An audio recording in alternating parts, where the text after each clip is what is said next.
পচা দুর্গন্ধযুক্ত পানা সাফ করছিস? ওখানে কে দাঁড়িয়ে কথা বলছেন না কেন? এই পানা পুকুর ভর্তি আজ হাজার হাজার জ্যান্ত ট্যাংরা মাছের ঝাঁক কিলবিল করছে। একদম সময় মতো ওনাকে ক্লিনিকে নিয়ে আসেন। আমার গলায় যে ট্যাংরা মাছের কাঁটা আটকে গেছে। আমার পেটটা খুব অভিমান করেছে, তাই আগের মতো আর ক্ষুধাই লাগে না। এ কি বিস্ময়কর দৃশ্য দেখছি আমি। ওই কাকটা আমাদের পুকুর থেকে মাছ ধরে খাচ্ছে। এই 300 টাকায় আমার শেষ সম্বল।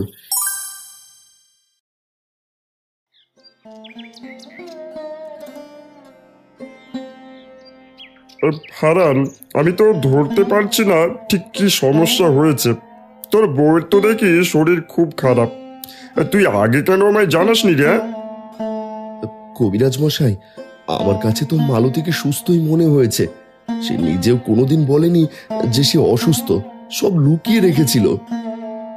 বাবা, আমি জানি মা কেন বলেনি। তোমার হাতে টাকা নেই, কাজকর্ম কম, তাই মা হয়তো মুখ ফুটে কিছু বলতে পারেনি।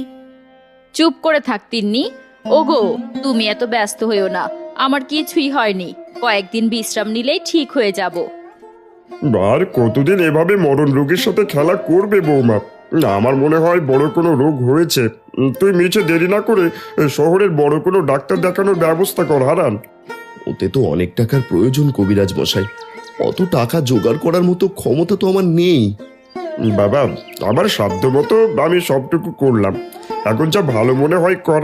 আমি তবে এখন আসি, হ্যাঁ? প্রয়োজন হলে আমায় আবার খবর দিস।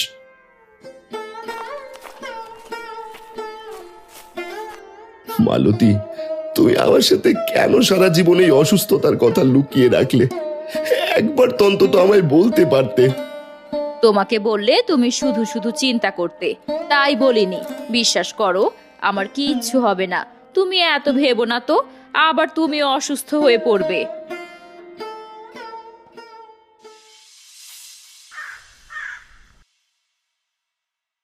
ওগো, শুনছো? খবর পেলাম বড় দিদির শরীরটা নাকি খুব খারাপ। আমাদের কি একবার দিদিকে দেখতে যাওয়া উচিত না? এই সেখানে গেলেই তো রাজ্যের খরচাপাতি। এই টানাটানি বাজারে এখন ওখানে যাওয়া কি খুব একটা দরকারি হবে লতা? সারাটা জীবন তো কিপটামি করলে। নিজের আপন বড় ভাইয়ের বউ অসুস্থ, এখনো কি তুমি নিজের কিপটামিটা ছাড়তে পারবা না? আচ্ছা ঠিক আছে, তোমরা গোছগাছ করে নাও। আমি বাজার থেকে বড়দির জন্য কিছু ভালো ফলমূল আর দরকারি জিনিস কিনে আসছি। ভালো কথা এর কোনোদিন আগে কানে যায় না।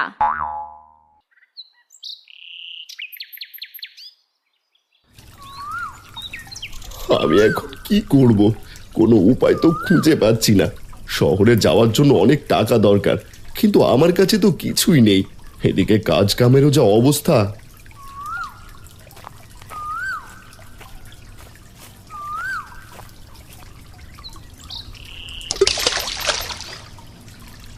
ও হারানদার, এই ভর দুপুরে একা একা বসে পুকুরে ঢিল ছুটছো কেন? হ্যাঁ, কাজ কাম নাই নাকি? নাকি সব হাত ছাড়া হয়ে গেল? না গো, এই এমনিতেই বসেছিলাম। ও মহাজন বাবু, আপনি এসেছেন, ভালোই হলো। আমি মনে মনে আপনার কাছে যাওয়ার জন্য পথ খুঁজছিলাম। খুব বিপদে পড়েছি। এই তোর আবার কিসের বিপদ? বউ সংসার নিয়ে তো বেশ ভালোই দিব্যি দিন চলে যাচ্ছে তোর। মোড়ল তো খুব ভালো মানুষ, সারা জীবন তার ওখানে কাজ করার পরেও সে তোরে কোনো আশ্রয় দেয় নাই। মোড়ল মশাই মাসখানেকের জন্য শহরে গেছে। এখন এই এলাকায় কেউ নেই যে আমায় দয়া করবে। আপনি ছাড়ার কোনো উপায় নেই। আর শুনলাম তোর বউটা নাকি কিছুদিন যাবৎ খুব অসুস্থ। সারা জীবন যা কামাই করলি সব কি নিজেই গিললি? বউরে বুঝে কিছুই খাওয়াসনি কোনোদিন? এভাবে বলবেন না মহাজন। যা টাকা বেতন পেয়েছি সব তো এই সংসারের অভাব মেটাতেই চলে গেছে। আলাদা করে কিছুই রাখতে পারিনি। থাক থাক, আর দুঃখ বিলাতে হবে না। এখন কত টাকা লাগবে সেটা বল, আমার আবার অনেক কাজ পড়ে আছে। মহাজন বাবু, 5,000-এর মতো টাকা আমাকে দিলে খুব উপকার হতো। এই টাকাটা না পেলে আমি আমার মালতীকে বাঁচাতে পারবো না। 1,000, 2,000 না একেবারে 5,000 টাকা? এত টাকা কি চারটিখানি কথা? হ্যাঁ, মহাজন তোমায় এভাবে এত টাকা দিতে পারবে না। চুপ থাকতো আরু। আর শোন হারান, টাকা পাবি কিন্তু কিছু বন্ধক রাখতে পারবি। দলিল ছাড়া তো অত টাকা হাতে তুলে দেওয়া যায় না। আমার তো এক ভিটে বাড়ি আর পানা পুকুর ছাড়া কিছুই নেই। এইটুকু সম্বল হারালে আমার আর দাঁড়ানোর কোনো জায়গা থাকবে না। তুমি সারা জীবন বোকায় রয়ে গেলে গো হারান্দা। তোমার ভাই তো বাপের সম্পত্তি সব ভোগ করছে, আর তোমার কি আছে এই জরাজীর্ণ বাড়ি আর পুকুরটা ছাড়া? ওসব কথা বাদ দাও, আমার ভাই যদি সুখে থাকে থাকুক। এত কথার দরকার নেই। সোজা কথা বলি, টাকা নিতে হলে তোর ওই ভিটে বাড়ি বন্ধক রাখতে হবে আমার কাছে। এবার বল কি করবি? বউকে বাঁচাতে আমি আমার এই ভিটে বাড়ি বন্ধক রাখতে রাজি আছি মহাজন। ঠিক আছে, পাকা কথা। আজ রাতে জমির সব দলিল নিয়ে আমার বাড়িতে আসিস, টাকা পেয়ে যাবি, কিন্তু সময় মতো সুদে আসলে ফেরত দিতে হবে।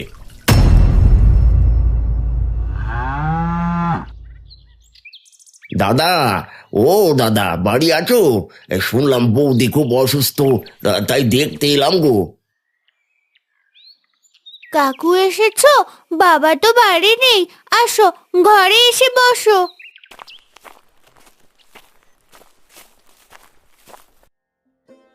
তিন্নি, কাকাদের বসতে দে মা।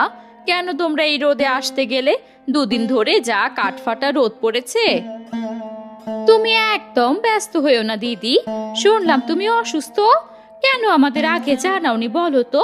প্রয়োজনে আমি তো এসে রান্নাটা করে দিতাম।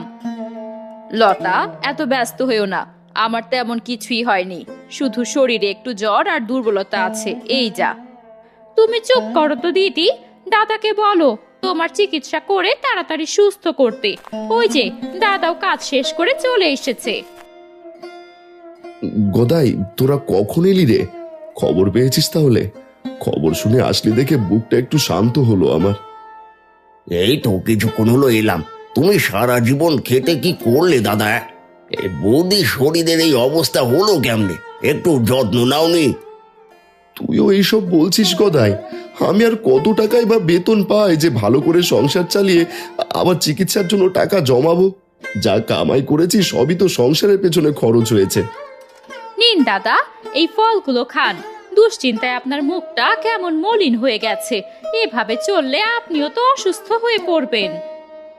এই করুণ দশায় কিছুই পেটে যাবে না রে ছোট বউ। আমার খুব ভয় লাগছে, যদি বড় কোনো বিপদ হয়ে যায় তখন আমি কি নিয়ে বাঁচবো? মেয়েটার মুখের দিকে তাকানো দায়, সারাদিন মায়ের কাছে বসে থাকে। তিন্নি, তুই একদম কাঁদিস না, আমি তো আছি তোর পাশে। জেঠিমা ঠিক সুস্থ হয়ে যাবে, দেখিস একদম আগের মতো হাসবে আবার। তাই যেন হয় রে লাবণী। কি মনে হয় মহাজন বাবু, হারান কি আসলেও আজ রাতে দলিল নিয়ে আসবে? না, আমার তো মনে হয় না সে এত সহজে রাজি হবে। অবশ্যই আসবে আরু।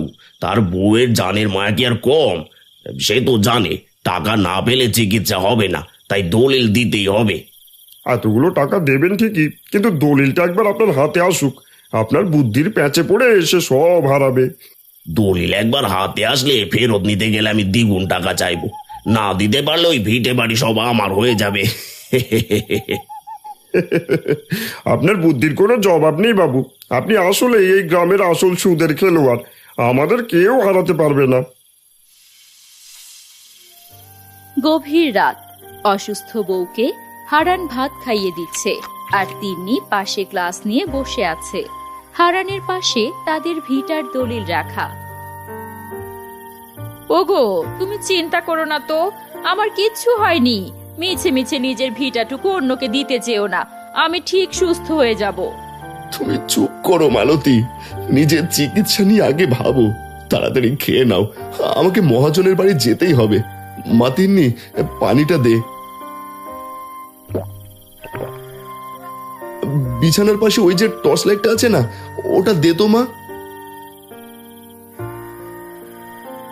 বাবা, তুমি আবার এত রাতে টর্চ হাতে কোথায় যাচ্ছ? আমার খুব ভয় করছে বাবা, তুমি বাইরে যেও না। যা করছি তোদের ভালোর জন্যই করছি মা। আমি তাড়াতাড়ি ফিরে আসবো, চিন্তা করিস না। মার সাথে শুয়ে থাক।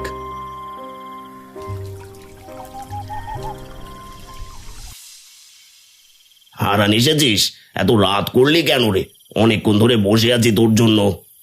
ক্ষমা করবেন মহাজন, মা বেটিকে খাইয়ে আসতে একটু দেরি হয়ে গেল। নে, এই দলিল একটা টিপসই দে তো, আর টাকাগুলো গুনে নে। মনে রাখিস, সময় মতো টাকা ফেরত না দিলে জমি কিন্তু আমার।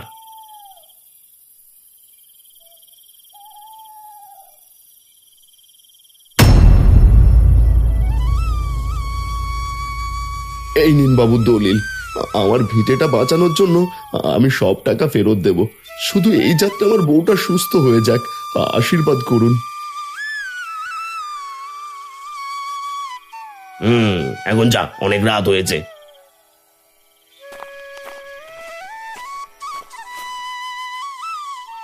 যাক, অবশেষে হারানের এই জমিটুকু আমার পকেটে এলো।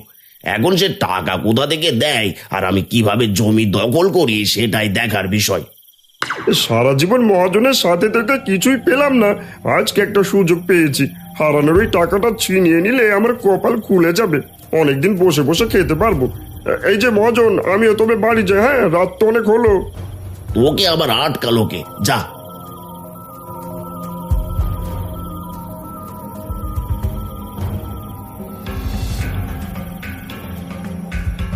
ওখানে কে দাঁড়িয়ে কথা বলছেন না কেন? অন্ধকারে রাতে এভাবে মাঝপথে কে দাঁড়িয়ে আছে ও? বাবা, আমাকে একটু সাহায্য করবে? আমি অনেক দূর থেকে আসছি, আমার খুব খিদে পেয়েছে, আমায় একটু সাহায্য করো। এই রাতে এই বটতলার ধারে এইভাবে দাঁড়িয়ে আছেন? আমার কাছে তো এখন দেওয়ার মতো কিছুই নেই, শুধু এই জরুরি টাকাগুলো আছে। হারানের কথা শেষ না হতেই হারু একটা লাঠি তুলে নিয়ে দ্রুত এসে হারানকে আঘাত করে তার সব টাকা নিয়ে যায়। মাগো, ও মরে গেলাম। কে কোথায় আছো? বাঁচাও, বাঁচাও, ছোড়া আমার সব টাকা নিয়ে গেল। ওরে কেউ ধর, আমার ভিটে বন্ধুকে টাকা ছিনিয়ে নিয়ে গেল। কেউ ওখানে? হ্যাঁ, ও হারান দাদা, তোমার মাথার হাত দিয়ে রক্ত পড়ছে যে, কি হয়েছে বলো তো? এভাবে চিল্লাচ্ছ কেন? কে মারলো তোমায়? মহেশ রে, মহাজনের কাছে বাড়ি বন্ধক রেখে 5,000 টাকা এনেছিলাম, সব সব শেষ হয়ে গেল। চোর আমাকে মেরে সব নিয়ে গেছে। দাদা, আমাদের অন্তত সন্দেহ করবেন না, আমি এখন ভালো মানুষ হয়ে গেছি। গ্রামবাসীরা সবাই জানে এই চুরি বিদ্যা আমি ছেড়ে দিয়েছি। হারান দাদা, আগে চলো তোমায় বাড়ি দিয়ে আসি, তারপর আমরা সবাই মিলে গ্রামে তল্লাশি চালাচ্ছি। গ্রামে কোথায় নতুন চোর ঢুকলো। এখন গ্রামবাসীর সাথে মিশে আমিও চোর খুঁজবো। আসল চোর তো আমি, সবাই আমাকে সন্দেহ করবে না। মহেশ হারানকে ধরে বাড়ি যেতে থাকে। পানা পুকুরের পাশে এসে হারান মহেশকে বলে, মহেশ রে, তুই এবার বাড়ি চলে যা। যাওয়ার সময় মোড়ল মশাইকে খবরটা জানাস। আমি এটুকু পথ একাই যেতে পারবো। ঠিক আছে হারান্দা, আমি তাহলে যাচ্ছি। মা, বাবা কোথায় গেল? কাল রাতে বাড়ি ফেরার কথা ছিল, কিন্তু সারা রাত তো বাবা ঘরে আসেইনি। আমারও খুব চিন্তে হচ্ছে রে মা, তুই ঘরে থাক, আমি একবার বাইরে গিয়ে দেখে আসি তোর বাবা কোথায়। না মা, তুমি অসুস্থ, তুমি ঘরেই থাকো, আমি যাচ্ছি বাবাকে খুঁজতে। বাবা, কোথায় তুমি? বাবা, ও বাবা।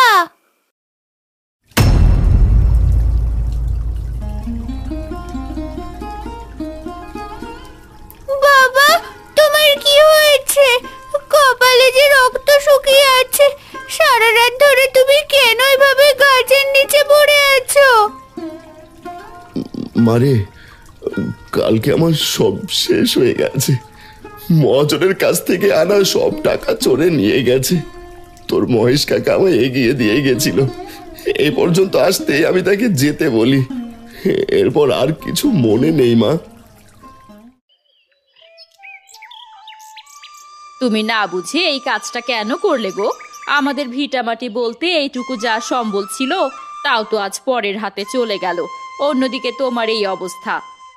মা, তুমি চুপ করো, আরো বেশি শরীর খারাপ করবে, এমনিতেই বাবাও অসুস্থ। এখন যদি মহাজন আমাদের এই ভিটা থেকে আজই তাড়িয়ে দেয়, তবে এই অসুস্থ শরীর নিয়ে তুমি আমি কোথায় গিয়ে দাঁড়াবো? তার থেকে আমার মরণ ভালো ছিল। বাহ বাহ মালতী, বাহ, এমন কথা মুখে আনতে পারলে, হ্যাঁ? সবই তো আমি তোমার চিকিৎসার টাকার জন্যই করছিলাম, কিন্তু আমার কপালটাই খারাপ। আজ আমার সব শেষ হয়ে গেল, আমার আর কিছুই অবশিষ্ট থাকলো না। ওগো, আমি জানি, তবু আমার চিন্তা আমার জন্য নয়, তোমার আর মেয়েটাকে নিয়ে। হারান, এই বেরিয়ে আয় তো। শুনলাম তোর সব টাকা নাকি কাল রাতে চোর ছিনতাই করে নিয়ে গেছে। শোন শোন, ওসব চুরির গল্প শুনে কিন্তু আমার লাভ নেই, হ্যাঁ? যা শুনেছেন সবই সত্যি মহাজন। আমি এখন নিঃস্ব এক মানুষ, তবু আমার আশা শেষ হয়নি। একটা কথা পরিষ্কার মনে রাখিস, আগামী 1 মাসের মধ্যে যদি তুই আমার 5,000 টাকা ফেরত দিতে না পারিস, তবে এই বাড়ি ছেড়ে দিবি। চলে আয় হারু। ওগো, এদিকে এসো। এত ভেঙে পড়ো না। আমি জানি 1 মাসের মধ্যে টাকা দেওয়া প্রায় অসম্ভব, কিন্তু আশা ছেড়ো না। আমি জানি তুমি আমায় সাহস যোগাচ্ছ, কিন্তু হাতে 1 মাস, কি যে হবে? কি ভাবছো তুমি? 1 মাসের মধ্যে এত টাকা ফেরত দেওয়া তো আমাদের পক্ষে প্রায় অসম্ভব। আমি এখন কি করব কিছুই মাথায় আসছে না। বাবা, এত না ভেবে চুপটি করে একটু বসো না। এমনিতেই মা অসুস্থ, তুমিও অসুস্থ। যদি মায়ের মতো বিছানায় পড়ে যাও, তখন কি হবে বলো? সবই বুঝি রে মা, বাড়িতে বসে থেকে তো আর লাভ নেই। দেখি গদাইয়ের বাড়িতে যাই। মালতী, আমি গদাইয়ের বাড়ি থেকে আসছি।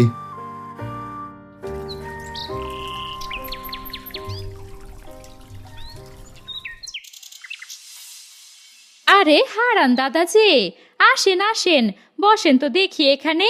কই রে মা লাবণী, কাকার জন্য জল নিয়ে আয়। এত ব্যস্ত হয়েও না ছোট বউ, হঠাৎ করে আমার কপালটা এমন ভাবে পুড়ে যাবে আমি ভাবতেও পারিনি। গদাই কই? ওর সাথে আমার খুব দরকারি কথা ছিল। আপনার ভাই তো আজ বাড়ি নেই, হাটে মাল তুলতে গেছে। ওর ফিরতে কয়েকদিন দেরি হতে পারে। কি দরকার আমায় বলুন না দাদা। আমার বড় বিপদ হয়ে গেছে রে ছোট বউ। ভাবছিলাম গদাইয়ের কাছ থেকে বেশ কিছু টাকা যদি ধার পেতাম, তবে মালতীর চিকিৎসাটা অন্তত করাতে পারতাম। দাদা, ঘরে যা জমানো টাকা ছিল সবই তো আপনার ভাইকে হাতে দিয়ে দিলাম। গঞ্জে নতুন সওদা আর হাটে বিক্রি করার মাল কিনতে ওর সব টাকা লাগবে নাকি বলল। একটু সকাল সকাল আসলেও হয়তো পেতেন। ও আচ্ছা, যাই তবে। ওদিকে মালতী আর তিন্নি একা আছে ঘরে। মানুষটার দিকে তাকানো যায় না। বউটা অসুস্থ, নিজের শরীরে ব্যান্ডেজ। মায়া হয়। দাদা, আমার আঁচলে নিজের জমানো এই 300 টাকা আছে। আপনি কিচ্ছু মনে না করলে এই টাকাটাই আপাতত নিয়ে যান। 300 টাকা? আচ্ছা দাও, এই সামান্য টাকায় যদি কিছু হয়। আমি তবে বাড়ি যাই ছোট বউ।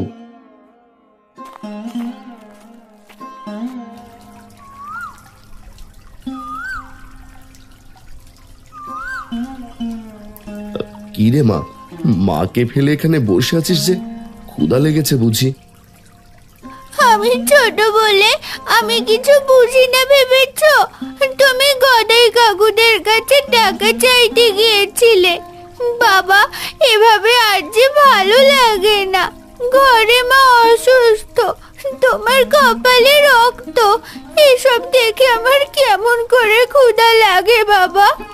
জানো বাবা, আমার পেটটা খুব অভিমান করেছে, তাই আগের মতো আর ক্ষুধাই লাগে না। কে বলেছে তুই ছোট্ট মেয়ে? তোর অনেক বুদ্ধি, আর তোর এখনো আছিস বলেই আমি বেঁচে আছি, নয়তো কবেই মরে যেতাম। ওসব কথা বলো না বাবা। একটা জিনিসই শিখলাম, বিপদে পড়লে আশেপাশের মানুষগুলো খুবই অচেনা হয়ে যায়, কিছু মানুষ ছাড়া। থাক মা, এখানেই বসে থাকবি নাকি বাড়ি যাবি এখন? মা তো ঘরে শুয়ে আছে। হ্যাঁ যাব বাবা। আচ্ছা বাবা, আমাদের তো কিছুই রইলো না। শুধু এই পচা পানা পুকুরটা ছাড়া। এখানে কি আমরা পরিশ্রম করে কিছু একটা শুরু করতে পারি না? এই পানায় ভরা পুকুর দিয়ে আর কি হবে রে মা? হাতে মাত্র 1 মাস সময়। এই পচা পুকুর পরিষ্কার করতেই তো পুরো মাস কাবার হয়ে যাবে। আমি আর তুমি দিনরাত পরিশ্রম করে পুকুরের পানা সরিয়ে মাছ চাষ করতে পারি। লতা কাকিমার দেওয়া এই 300 টাকা দিয়েই আমরা কিছু মাছের পোনা কিনবো। 300 টাকা দিয়ে আবার কিসের পোনা দেবে মা? তবে তুই যখন এত করে বলছিস, চল আজ থেকে আমরা এই পুকুর সাফ করা শুরু করি। হুররে, পানা পুকুরে মাছ চাষ করবো আমরা।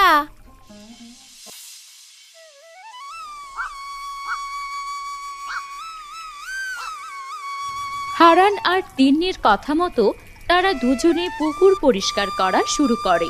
দুজনেই পানিতে নেমে পচা পানাগুলো সরাতে থাকে।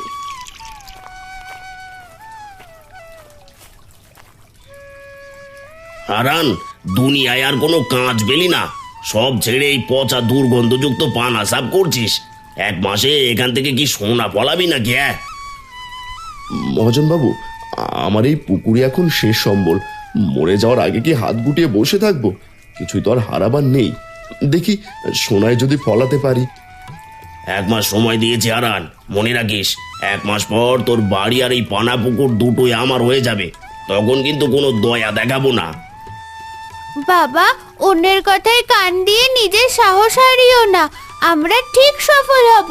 তুমি শুধু মন দিয়ে পুকুরের বাকি পানাগুলো সরাতে থাকো।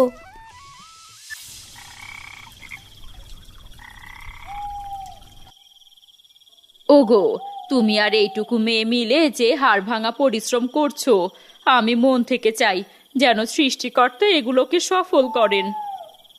তুমি শুধু মন থেকে প্রার্থনা করো মালতী, এই 300 টাকায় আমার শেষ সম্বল।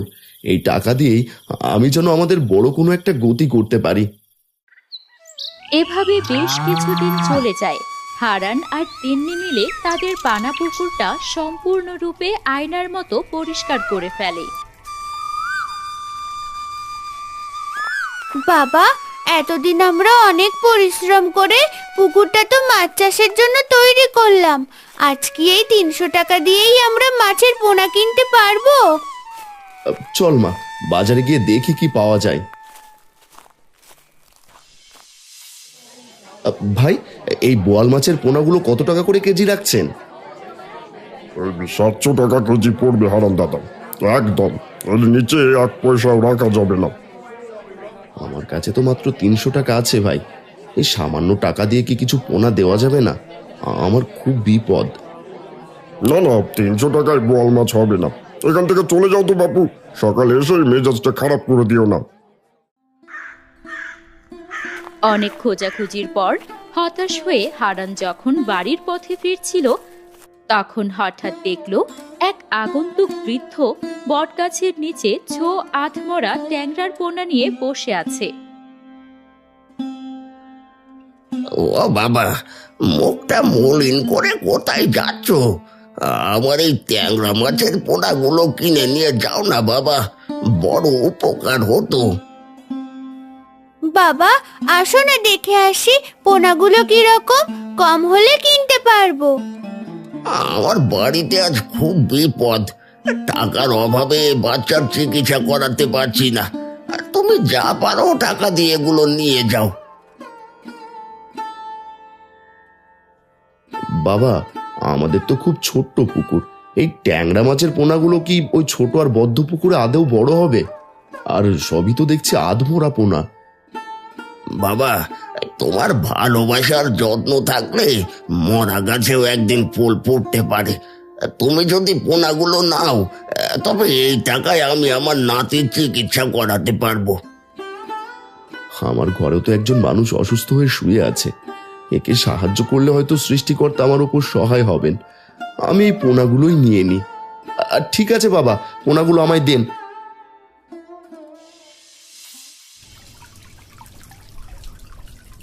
বাবা, এগুলো তো কেমন আধমরা রোগা পোনা। এগুলো কি আদৌ এই পুকুরের পানিতে টিকে থাকবে যদি আবার সব পোনা মারা যায়? বৃদ্ধ বাবা আশীর্বাদ করেছেন মা, বলেছে যত্ন করলে মরা গাছেও ফুল ফোটে। আমাদের তো অন্য কোনো পথ নেই, চেষ্টা করে দেখি না কি হয়।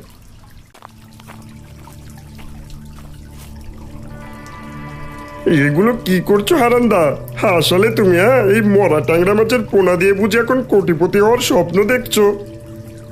বিপদে তো তোমরা কেউ সাহায্য করলে না, এখন 300 টাকায় যা পেয়েছি তাই নিয়ে সৃষ্টিকর্তার নামে শুরু করছি।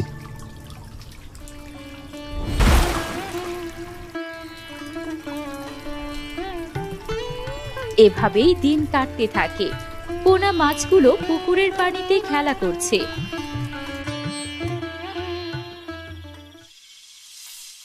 অন্যদিকে মালতীর শরীরের অবনতি হতে থাকে। মালতী, আজ কি তোমার শরীরটা বেশি খারাপ লাগছে? তোমার এই ফ্যাকাশে মুখ দেখে আমার বুকটা একেবারে ফেটে যাচ্ছে। ওগো, আমার একদম ভালো লাগছে না। সারা শরীরে প্রচন্ড ব্যথা, মনে হচ্ছে বুকের ভেতরটা যন্ত্রণায় ভেঙে যাচ্ছে।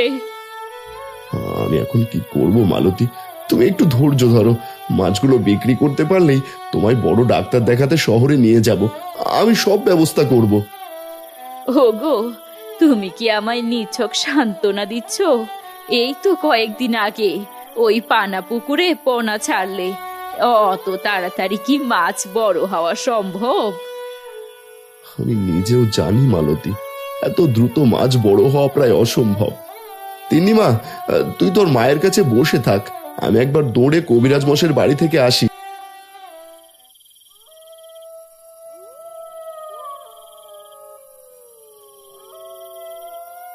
এই মুহূর্তে সান্ত্বনা দেওয়া ছাড়া আমার আর কোনো পথ খোলা নেই মালতী।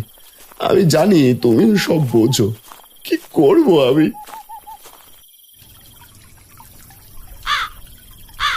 এই পানা পুকুরে আর কি মাছ আছে যে এত রাতে খেতে হবে?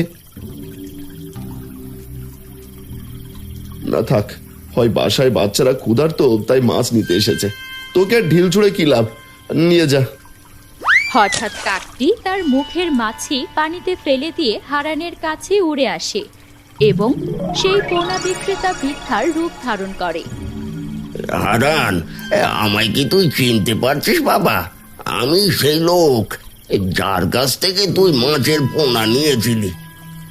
ওমা বাবা, আপনি আপনি তো সেই মাছ বিক্রেতা বুড়ো বাবা, কিন্তু আপনি এই মাঝরাতে পানা পুকুরে কেন?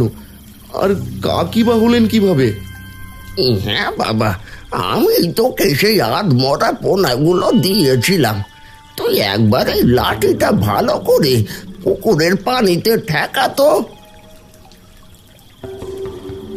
বুড়োর কথা শুনে হারান তার দেয়া সেই লাঠিটা পুকুরের পানিতে ছোঁয়ায়। এক পলকেই সমস্ত পোনা মাছগুলো বড় বড় চ্যাংড়া মাছের ঝাঁকে পরিণত হয়। তুই কি ভালো করে খেয়াল করেছিস বাবা? এই পানা পুকুর ভর্তি আজ হাজার হাজার জ্যান্ত ট্যাংরা মাছের ঝাঁক কিলবিল করছে।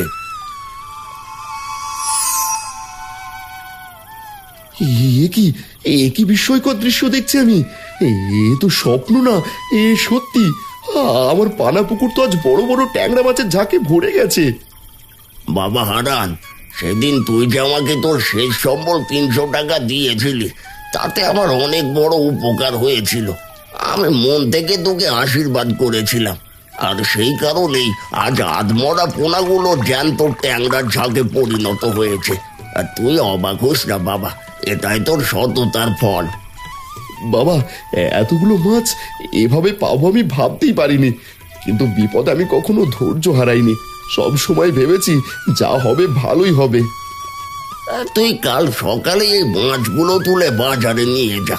এগুলো বিক্রি করে তুই অনেক টাকা পাবি, যা দিয়ে তোর মালতীর চিকিৎসা অনায়াসেই হয়ে যাবে। আমি এখন আসি রে বাপ।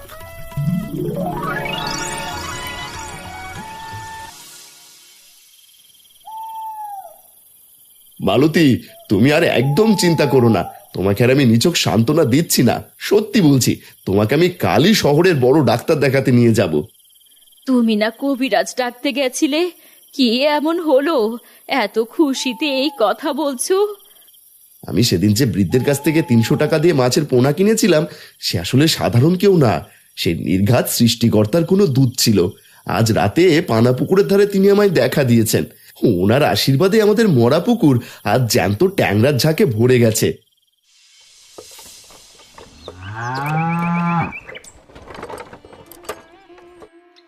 পরের দিন সকালে মালতী অসুস্থ অবস্থায় পাড়ে পাটিতে বসে আছে। হারান ও তিন্নি ঝুড়ি আর গামলায় ভরে ঝাঁকে ঝাঁকে ট্যাংরা মাছ তুলছে জাল দিয়ে।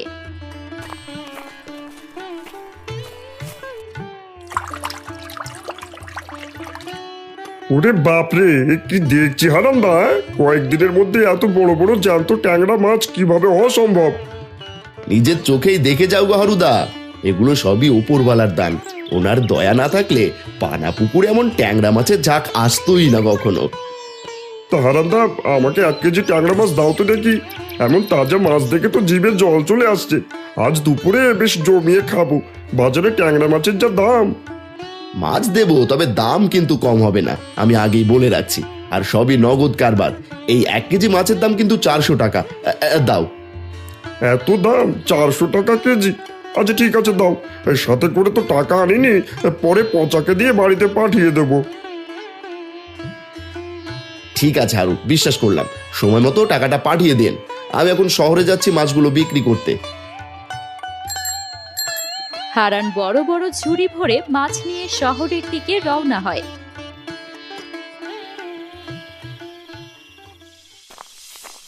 এবং দিন শেষে অনেক টাকা কামিয়ে বাড়ি ফেরে। কবিরাজ মশাই, আমার পানা পুকুরের মাছের ঝাঁক বিক্রি করে আজ অনেকগুলো টাকা হাতে এসেছে। এখন আর কোনো চিন্তা নেই। আমি আজই মালতীকে নিয়ে শহরের বড় কোনো ক্লিনিকে যাব। খুব ভালো সিদ্ধান্ত নিয়েছিস হারান। চল, আমি নিজেও তোদের সাথে যাই। মালতীর যা অবস্থা, তাতে আর দেরি করা মোটেও ঠিক হবে না।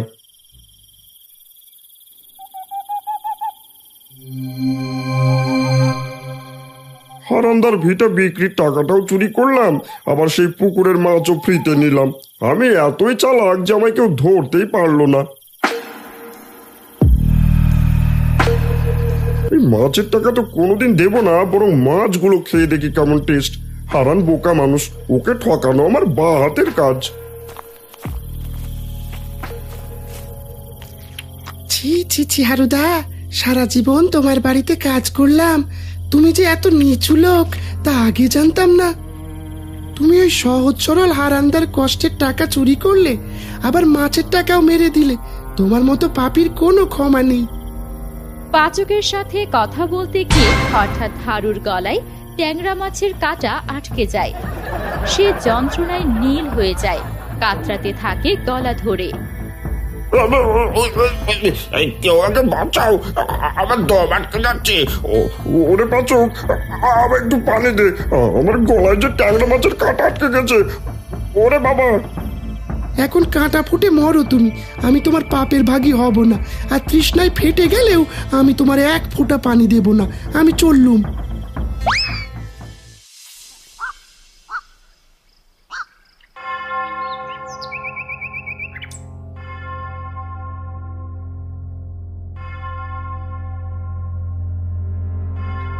হরণ বাবু, যাক, অনেক বড় বিপদের হাত থেকে রক্ষা পেলেন। একদম সময় মতো ওনাকে ক্লিনিকে নিয়ে আসছেন। তেমন কোনো বড় ক্ষতি হয়নি, তবে ভয়ের কারণে ওনার শ্বাসকষ্টটা অনেক বেড়ে গিয়েছিল আর শরীরটা একটু বেশি দুর্বল ছিল। আমি খাওয়ার জন্য এই ওষুধগুলো লিখে দিলাম। এর পথে দোকান থেকে এগুলো কিনে নিয়ে যান। ডাক্তারবাবু, বড় কোনো অসুখ হয়নি তো আমার বৌমার? হয়ে যেত যদি না নিয়ে আসতেন। বেশ কয়েকদিন ওনাকে পুরোপুরি রেস্টে রাখবেন আর নিয়মিত পুষ্টিকর খাবার দেবেন। বেশি দেশি মাছ খাওয়াবেন। ডাক্তারবাবু, আমার পুকুরে অনেক জ্যান্ত তাজা ট্যাংরা মাছ আছে। ওগুলো রান্না করে খাওয়ালে কি মালতী দ্রুত সুস্থ হবে? হ্যাঁ, এটা তো খুবই ভালো কথা। ট্যাংরা মাছের মধ্যে অনেক উপকার আছে, যা শরীরের দুর্বলতা কাটাতে দারুণ কাজ করে। ট্যাংরা মাছ হৃদরোগের ঝুঁকি কমায়। ও ডাক্তার কাকু, শুধু তাই নয়, আমি বইয়ে পড়েছি ট্যাংরা মাছ আমাদের শরীরের রোগ প্রতিরোধক ক্ষমতা বৃদ্ধি করে আর রক্ত শূন্যতাও প্রতিরোধ করে। বাহ, হারান বাবু, আপনার মেয়ে দেখছি অনেক কিছুই জানে আর খুবই বুদ্ধিমান।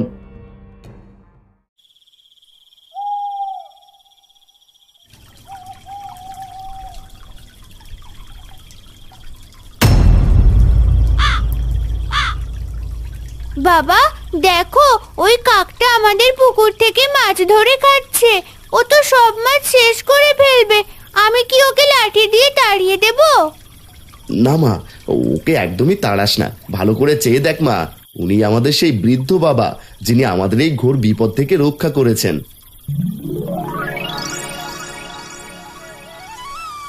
তোমার বউ সুস্থ হয়েছে দেখে আজ মনটা ভরে গেল।